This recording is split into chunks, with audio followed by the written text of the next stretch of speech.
সুপ্রিয় দর্শক, আসসালামু আলাইকুম। আপনারা বিশ্বের যে প্রান্ত থেকে আমাদের ভিডিওটি দেখছেন, আপনাদের সকলকে আকন্দ টিভির পক্ষ থেকে শুভেচ্ছা ও অভিনন্দন জানাচ্ছি। আমি মোহাম্মদ মোমেন আকন্দ। আজকে আপনাদের জন্য নিয়ে এসেছি গণপ্রজাতন্ত্রী বাংলাদেশ সরকারের বর্তমান তত্ত্বাবধায়ক সরকারের প্রধান উপদেষ্টা ডক্টর মোহাম্মদ ইউনূসের জীবন কাহিনী। মোহাম্মদ ইউনূস জন্ম 28শে জুন 1940।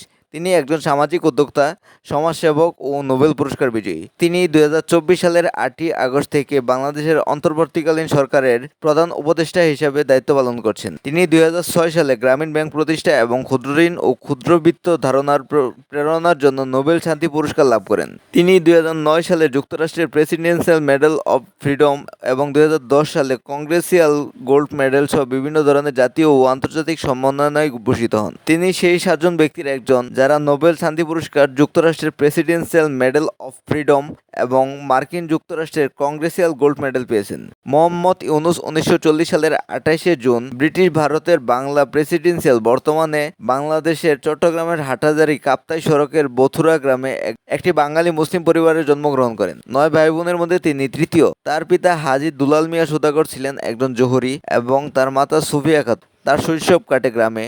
1944 সালে তার পরিবার চট্টগ্রাম শহরে চলে আসেন এবং তিনি তার স্কুল থেকে লামাবাজার প্রাথমিক বিদ্যালয়ে চলে যান। 1949 সালের দিকে তার মা মানসিক অসুস্থতায় ভুগতে শুরু করেন।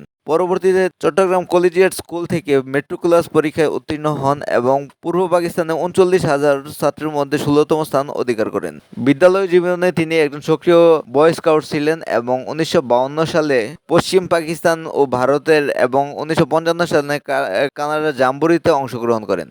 পরে যখন ইউনূস চট্টগ্রাম কলেজে পড়াশোনা করেন তখন তিনি সাংস্কৃতিক কর্মকাণ্ডে সক্রিয় হন এবং নাটকের জন্য পুরস্কার জিতেন। 1957 সালে তিনি ঢাকা বিশ্ববিদ্যালয়ে অর্থনীতি বিভাগে ভর্তি হন এবং 1960 সালে বিএ এবং 1961 সালে এমএ সম্পন্ন করেন। স্নাতক শেষ করার পর তিনি নজরুল ইসলাম ও রেহমান সুবহানের অর্থনৈতিক গবেষণা সহকারী হিসাবে অর্থনীতি ব্যুরোতে যোগ দেন। পরবর্তীতে তিনি 1961 সালে চট্টগ্রামের কলেজের অর্থনৈতিক প্রভাষক হিসাবে নিয়োগ পান। একই সময় তিনি পাশাপাশি একটি লাভজনক প্যাকেজিং কারখানা স্থাপন করেন। 1965 সালে তিনি মার্কিন যুক্তরাষ্ট্রে পড়াশোনার জন্য ফুল ব্রাইট স্কলারশিপ লাভ করেন। 1971 সালে ভ্যান্ডারিয়ার বিশ্ববিদ্যালয়ের গ্র্যাজুয়েশন প্রোগ্রামে ইকোনমিক ডেভেলপমেন্ট জিপিইডি থেকে অর্থনীতিতে পিএইচডি ডিগ্রি অর্জন করেন তিনি। 1969 থেকে 1972 সাল পর্যন্ত ইউনূস মারফিসবুরুতে মিডল টেনেসি স্টেট ইউনিভার্সিটিতে অর্থনীতি সহকারী অধ্যাপক ছিলেন। 1971 সালে বাংলাদেশের মুক্তিযুদ্ধের সময় তিনি একটি নাগরিক কমিটি প্রতিষ্ঠা করেন এবং অন্যান্য বাংলাদেশিদের সাথে যুক্তরাষ্ট্রের মুক্তিযুদ্ধের জন্য সমর্থন সংগ্রহ করতে বাংলাদেশের ইনফরমেশন সেন্টার পরিচালনা করেন। তিনি নেশভিলে তার বাড়ি থেকে বাংলাদেশের নিউজলেটারও প্রকাশ করতেন। যুদ্ধ শেষ হলে তিনি বাংলাদেশে ফিরে আসেন এবং নজরুল ইসলামের নেতৃত্বে সরকারের পরিকল্পনা কমিশনে নিযুক্ত হন। তবে কাজটি তার কাছে একঘেয়ে লাগায় তিনি সেখান থেকে ইস্তফা দিয়ে চট্টগ্রাম বিশ্ববিদ্যালয়ের অর্থনীতি বিভাগের সহকারী অধ্যাপক হিসাবে যোগ দেন এবং বিভাগের প্রধান হিসাবে দায়িত্ব পালন করেন। 1975 সালে তিনি অধ্যাপক পদে উন্নীত হন এবং 1979 সাল পর্যন্ত এই পদে কর্মরত ছিলেন। ইউনূস দারিদ্রতার বিরুদ্ধে তার সংগ্রাম শুরু করেন 1974 সালে বাংলাদেশের সংগঠিত দুর্ভিক্ষের সময়। তিনি বুঝতে পারেন স্বল্প পরিমাণে ঋণ দরিদ্র মানুষের জীবনমান উন্নয়নে অত্যন্ত কার্যকরী হতে পারে। সেই সময়ে তিনি গবেষণার লক্ষ্যে গ্রামীণ অর্থনৈতিক প্রকল্প চালু করেন। 1974 সালে মোহাম্মদ ইউনূস তেভাগা খামার প্রতিষ্ঠা করেন এবং যা সরকারের প্যাকেজ প্রোগ্রামের আওতায় অধিগ্রহণ করেন। প্রকল্পটি আরও কার্যকর করতে ইউনূস তার সহকারীরা গ্রাম সরকার কর্মসূচি প্রস্তাব করেন, যেটি 1970-এর দশকের শেষের দিকে রাষ্ট্রপতি জিয়াউর রহমান প্রবর্তন করেন। এই কর্মসূচির অধীনে সরকার 2003 থেকে 40,392টি গ্রাম সরকার গঠিত হয়, যা চতুর্থ স্তরের সরকার হিসাবে কাজ করত। তিনি 2005 সালে 2রা আগস্ট বাংলাদেশের legal aid and services trust কর্তৃক দায়ের করা একটি পিটিশনের প্রেক্ষিতে হাইকোর্টে গ্রাম সরকার অবৈধ এবং অসাংবিধানিক ঘোষণা করেন। বিভিন্ন উন্নয়নশীল দেশে উদ্ভাবকের সহায়তার জন্য ইউনূস ক্ষুদ্র ঋণ ধারণা অনুপ্রেরণা করেন। বেসরকারি ফোন কোম্পানি মার্চ 1997 থেকে 2007 পর্যন্ত জিপির ভিলেজ ফোন, পল্লী ফোন প্রকল্পটি 50,000-এরও বেশি গ্রামে 2,60,000 গ্রামীণ দরিদ্রের কাছে সেলফোনের মালিকানা নিয়ে এসেছিল। গ্রামীণের সাথে তার কাজের জন্য ইউনূস 2001 সালে পাবলিক গ্লোবাল একাডেমি সদস্যের জন্য একজন অশোক উদ্ভাবক হিসাবে নাম দেওয়া হয়েছিল।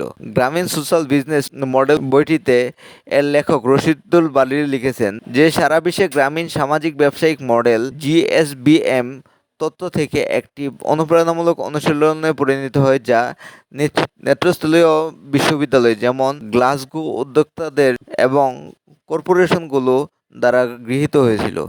গ্রামীণ ব্যাংকের মাধ্যমে রাশিদুল বারী দাবি করেন যে ইউনূস দেখিয়েছিলেন কিভাবে গ্রামীণ সামাজিক ব্যবসায়িক মডেল দরিদ্র নারীদের ক্ষমতায়ন করতে এবং তাদের দরিদ্রতা দূর করতে উদ্যোক্তা মনোভাবকে কাজে লাগাতে পারে। ইউনূসের ধারণাগুলো থেকে বারী একটি উপসংহার টানার পরামর্শ দিয়েছিলেন যে দরিদ্ররা তারা বড় কিছু করতে পারে যদি তারা সামাজিকভাবে ব্যবসায় সুযোগ পায় এবং তাদের স্বাবলম্বী হওয়ার ক্ষমতায়নের সম্ভাবনা রাখে।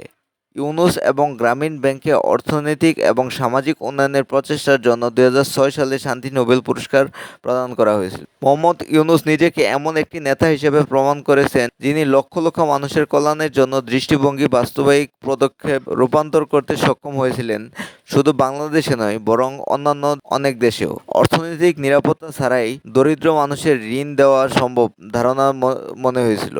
3 দশকের আগে বিনিয়োগের সূচনা করেন ইউনূস প্রধানত গ্রামীণ ব্যাংকের মাধ্যমে ক্ষুদ্র ঋণকে দারিদ্র্যের বিরুদ্ধে সংগ্রামের একটি ক্রমবর্ধমান গুরুত্বপূর্ণ হাতিয়ারে পরিণত করেন। নরওয়ে নোবেল কমিটি তিনি প্রথম বাংলাদেশ হিসেবে নোবেল পুরস্কার পান। গুরুত্বপূর্ণ পুরস্কারের খবর পাওয়ার পর ইউনূস ঘোষণা দেন যে তিনি 2024 সালে প্রায় 21 লক্ষের সমতুল্য পুরস্কার অর্থের একটি অংশ ব্যবহার করে দরিদ্রের জন্য কম খরচে উচ্চ পুষ্টির খাবার তৈরির জন্য একটি কোম্পানি গড়ে তুলবেন।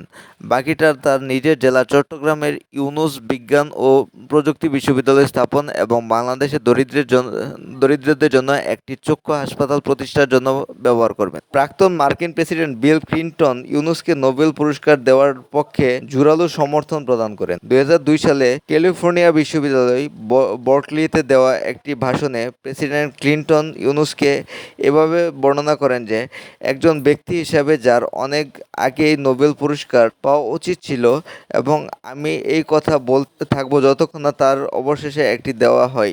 2016 থেকে 2017 সালের রোহিঙ্গা গণহত্যার পর ইউনূস মিয়ানমারকে রোহিঙ্গা মুসলমানদের বিরুদ্ধে সহিংসতা বন্ধ করার জন্য আহ্বান জানান। তত্ত্বাবধায়ক সরকারের উপদেষ্টা মোহাম্মদ ইউনূস 1996 সালে সাবেক প্রধান বিচারপতি মোহাম্মদ হাবিবুর রহমানের নেতৃত্বে গঠিত তত্ত্বাবধায়ক সরকারের উপদেষ্টা হিসাবে দায়িত্ব পালন করেন। 2024 সালের 5ই আগস্ট গণ আন্দোলনের মুখে স্বৈরাচারী শেখ হাসিনা পদত্যাগের পর বাংলাদেশের রাজনীতির অচলাবস্থা তৈরি হয়।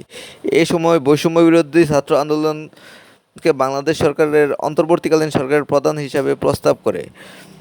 পরবর্তীতে রাষ্ট্রপতি মোহাম্মদ শাহাবুদ্দিন এতে সম্মতি জ্ঞাপন করেন এবং অন্তর্বর্তীকালীন সরকারের প্রধান হিসাবে তাকে নিয়োগ দেওয়ার সিদ্ধান্ত দেওয়া হয়। 8 আগস্ট 2024 তিনি অন্তর্বর্তীকালীন সরকারের প্রধান উপদেষ্টা হিসাবে আনুষ্ঠানিকভাবে শপথ গ্রহণ করেন।